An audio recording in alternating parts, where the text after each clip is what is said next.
What's up guys, Braden here with SuperATV, and today we're going to be showing you how to install SuperATV's MaxDrive Power Flip Windshield on this Polaris RZR Pro R4. So let's get right to it.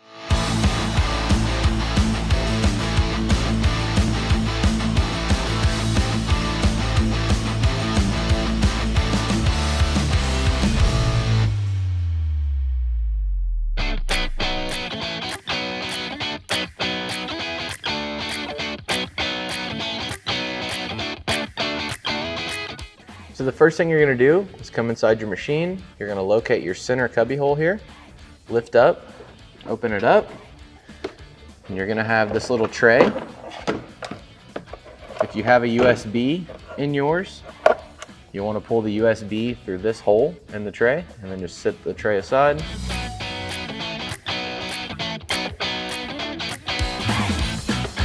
And what I like to do is try to find something that you can lay underneath of this door to kind of keep it up. Otherwise it's going to be falling down the entire time and it becomes a little frustrating.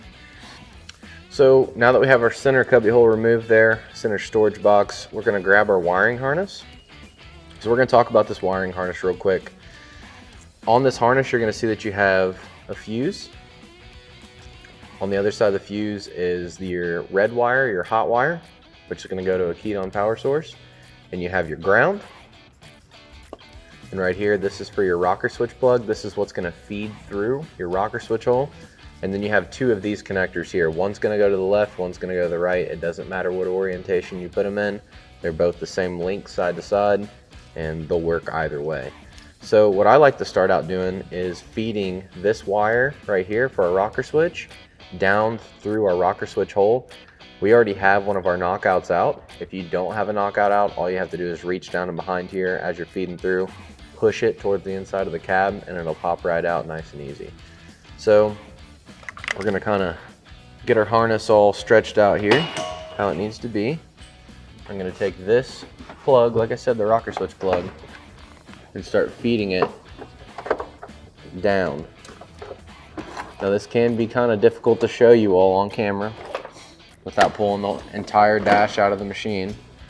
But you'll see that you have a factory location here where there's a factory fuse holder. I like to go directly to the left of that or directly towards the driver's side. And you'll find a little hole. That little hole will lead you all the way back towards your rocker switch knockouts. And we're gonna reach down.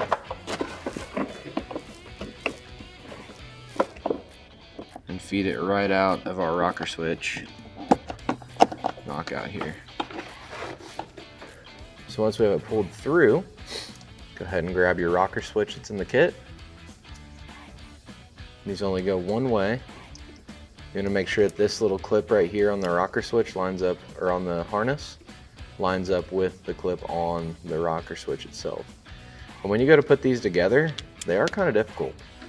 So make sure that you line them up good and straight, and then just kind of give it a wiggle all the way until the connector snaps together good,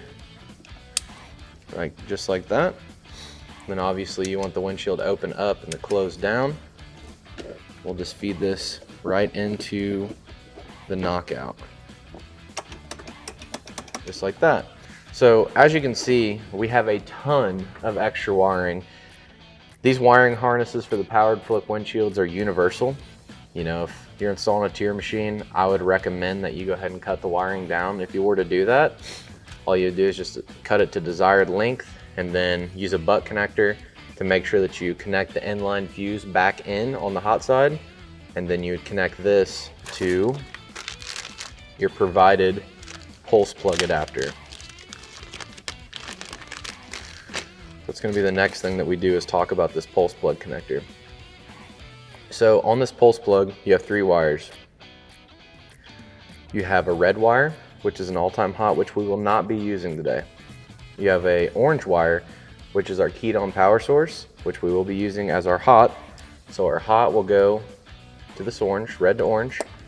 The brown is the ground. So that means brown and black go together. So what we're gonna do is go ahead and strip this wire back.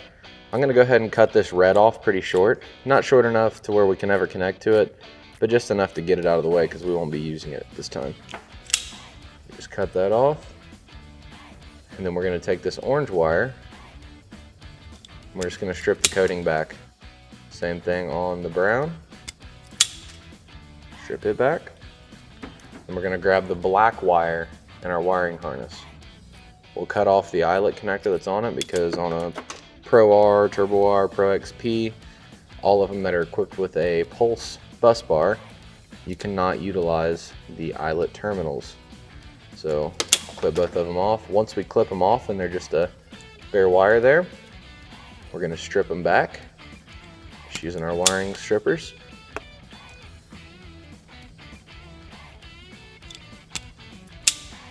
You're gonna have a couple different styles of connectors. You can use any of these that you like. Just for personal preference, what I'm gonna be using today is a butt connector, a heat shrink style connector. That's just what I like to use. You can absolutely use any of the connectors provided in the pulse plug adapter kit. So we're gonna slide our orange on here, grab some crimps, go ahead and crimp it down.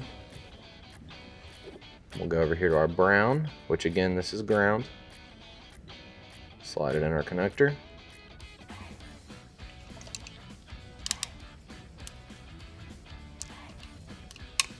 Crimp it. And we're going to take our black wire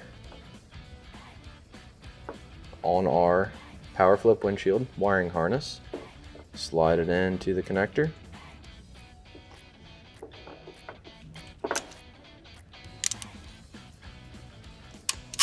Connect it. Grab the red wire.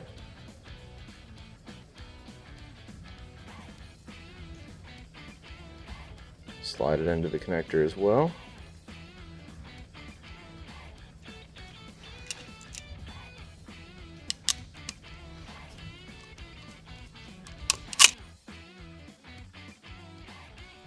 And as you can see, this is the orientation we have it. We have orange going to red, brown going to black.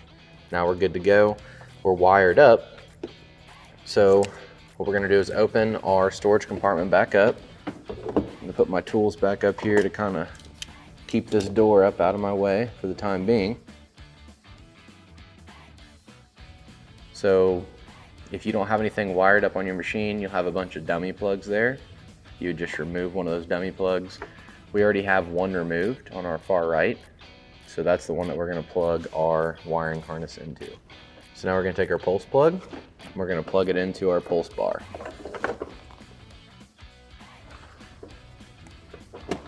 Whenever you plug your connector in, you just wanna make sure that you hear the click and that it's firmly seated into the pulse bar, which ours is. So now what we're gonna do is come to these rubber boots that are on the side of the cage here. We'll lift them up, and if your machine has ride command and has the factory speakers, you want to make sure that you unplug them. I know that you can stretch the wire up there a little bit, but it's better just to be safe, and you can get this all the way up out of your way. Once we have it up, what I like to do is just take a little piece of wire. This is just mechanics wire. And we're just going to start feeding this wire directly underneath the dash towards the center of the machine. And it just came right through. What I like to do is just take some electrical tape and wrap it. Also, this is another thing you could do. Slide it in between the wires there, fold it down, just to make sure you get a good hook on it as you're pulling.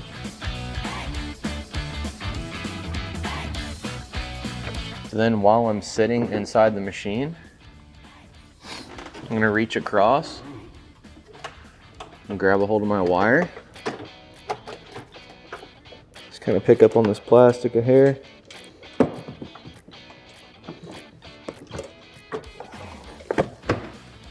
And pull it straight through. And once you have it all the way up here, just untape it.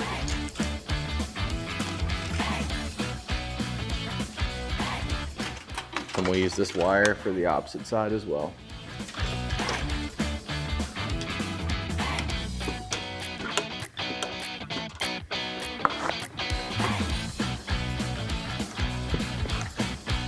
Once we have our wire fed to the inside, we're just gonna jump right back inside the machine, tape it up, and then pull it out just like we previously did. We'll just hook it like that.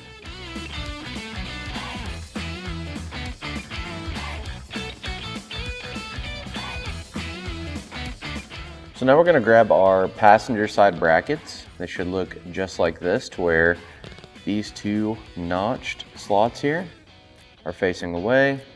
Our brackets are lined up like this. That'll be facing towards the inside of the machine. And what I like to do is take one of my small 5mm screws. We're gonna slide it through our bracket, just like so. And then we're gonna thread it onto our pinch plate. And we don't want to fully tighten it. All we're going to do is make sure that we get a couple threads started on this, just enough to where we can kind of feed it down into the frame. Now I like to kind of pull tension out on it. That way it keeps the bracket where we need it in order to start our hardware. So once we have our hardware started, we'll just kind of leave it loose right here. We may come back and just run it up a little bit to where it touches, but there is quite a bit of adjustability here, so we do not want to fully tighten this just yet. Now we're going to repeat the same exact steps on the opposite side.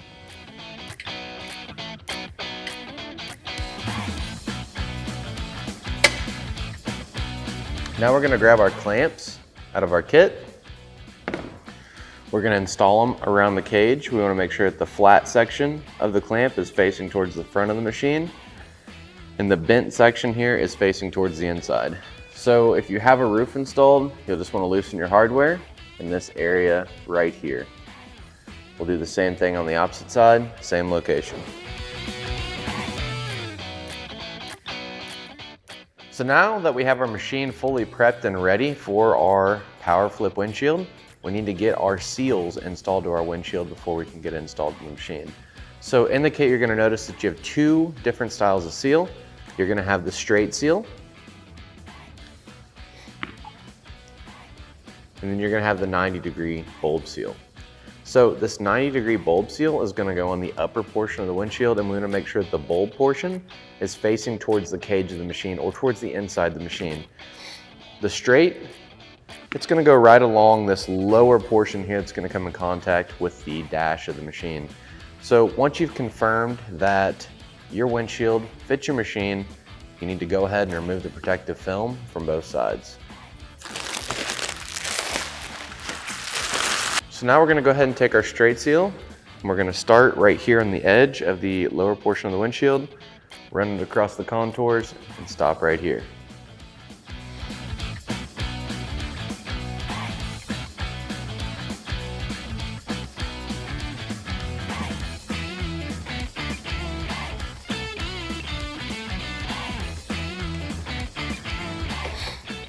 So once you get to this point here, you're going to go ahead and cut off the excess. So now we're going to grab our bulb seal here, our 90-degree bulb seal, and we're going to apply it to the upper portion. So we're going to start on the lip of this edge, run all the way around, and stop it here.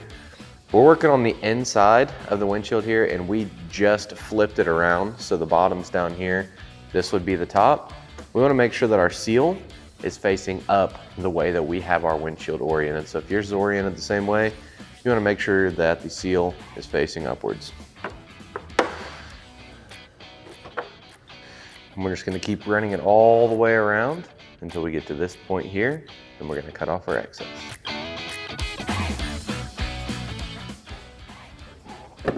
So if you have a roof installed, you'll just want to get your roof picked up out of the way. As you can see, we have ours slid up out of the way. So what we're going to do is line up our top holes on our windshield with the clamps that we just previously installed to the cage.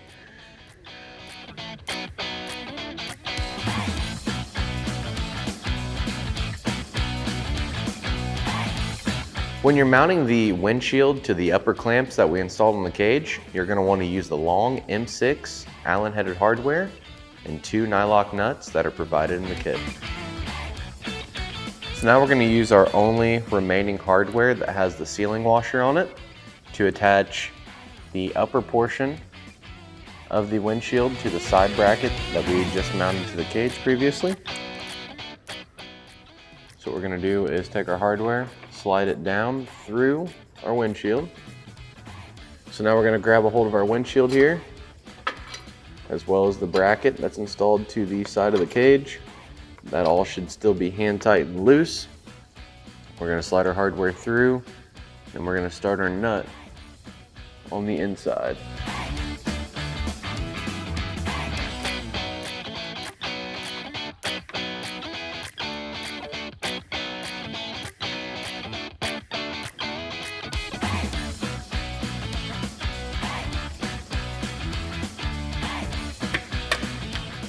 So now what we're going to do is grab our actuators out of our kit. We're going to install our bushings. So in the hardware kit, you're going to see that you have a bunch of bushings that need to go on the upper as well as lower mounting points. We're just going to go through and install all 8 of our bushings.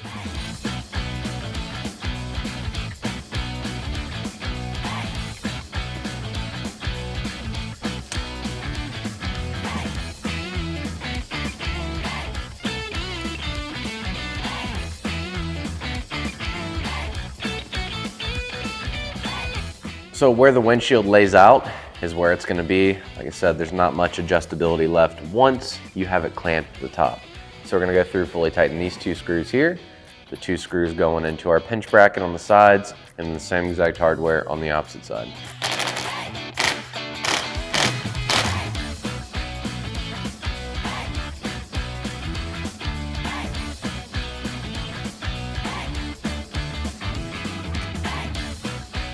Once our hardware is fully tightened here, now we're going to grab our actuators and get them installed. So now we're going to grab our remaining hardware in our kit, which is going to be our shoulder bolt and our actuator. We'll line it up just like so. Slide our hardware through, and then we're going to grab one of the 4 remaining nuts in the kit and go ahead and start it on the threads of our actuator here, our actuator shoulder bolt. And it looks like we are just a little ways off. So you can do this one of 2 ways. The way that I prefer to do it is stick the hardware through the actuator here, and you can actually crack it loose to where just you're unthreading it slightly, just like that.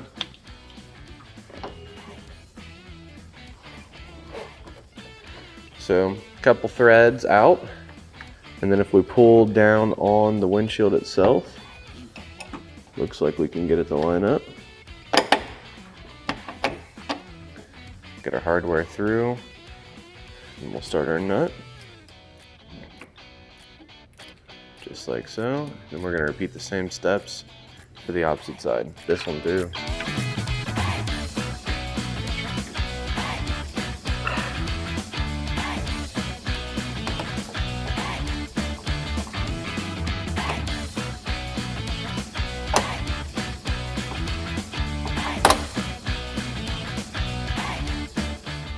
So then once we have all of our hardware started, what we're going to do is undo the twist tie on our wiring harness connected to the actuator. Stretch it out as far as you can to where you can feed your connector down through. You have to pull on it pretty hard. And I like to always slide my connector around to the innermost side of the cage. We can kind of shimmy this around a little bit until we can make our connection here. This side is the one that's connected to the actuator. We'll just plug them in, and then you can go ahead and plug back in your factory speaker if you have one. Just kind of roll this up a little bit, just enough to get your speaker plugged back in. So there's that. Just kind of tuck that down in there for a moment.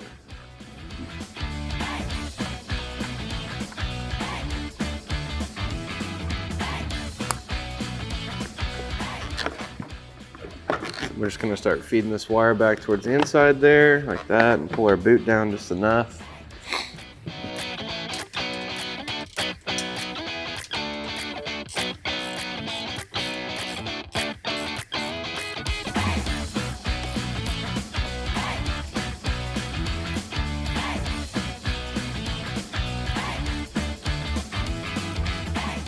Now we're going to tighten our top clamps.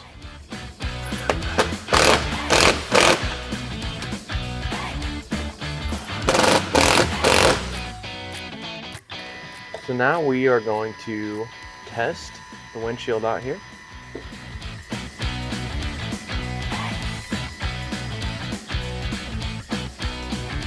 Looks like it opens nicely.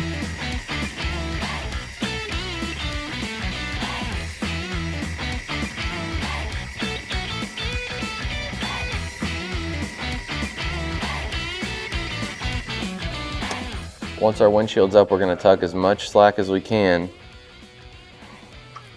down back underneath the dash. So about like that.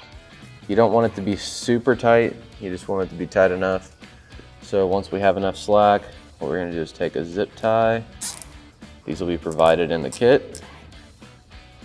Put a zip tie here, and then I also like to do one down here on the bottom as well.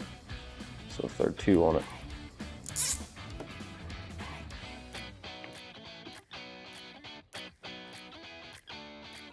So now we're going to do is pull all our slack from side to side that we have.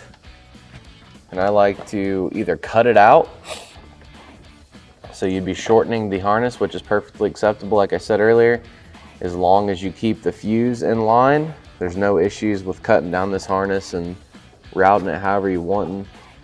Put it wherever you want. Just for demonstration purposes here today, we're not going to be doing that. All we're doing is we're going to show you how to just loop it up.